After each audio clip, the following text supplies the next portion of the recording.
সকালে গাইবান্ধা জেলা শহরের সমাজতান্ত্রিক দল বাসদ এর ৪৫তম প্রতিষ্ঠাবার্ষিকী উপলক্ষে সমাবেশ ও লাল পতাকা মিছিল অনুষ্ঠিত হয়েছে।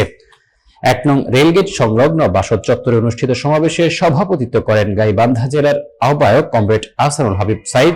গাইবান্ধা জেলা থেকে মোহাম্মদ জাহিদুল ইসলাম জানান, সমাবেশে বক্তব্য রাখেন কেন্দ্রীয় নির্বাহী ফোরামের সদস্য কমরেড নীলুফার ইয়াসমিন শিল্পী, সদরের আহ্বায়ক কমরেড গোলাম ছাদেক লেবু, পলাশবাড়ী উপজেলার আহ্বায়ক কমরেড কাজী আবু রাহিন শফিউল্লাহ খোকন, সুন্দরগঞ্জ উপজেলা আহ্বায়ক পরমানন্দ দাস, সদাঘাট উপজেলা আহ্বায়ক ডাক্তার মশিউর রহমান, ফুলছড়ি উপজেলা আহ্বায়ক মাহবুবুর রহমান সিজু, গোবিন্দগঞ্জ উপজেলা প্রতিনিধি রাহেরা সিদ্দিকা এবং অন্যান্য নেতৃবৃন্দ বলেন, ছাত্র জনতার সংগ্রাম ও আত্মত্যাগের মাধ্যমে ফ্যাসিবাদী সরকারের পতন ঘটেছে।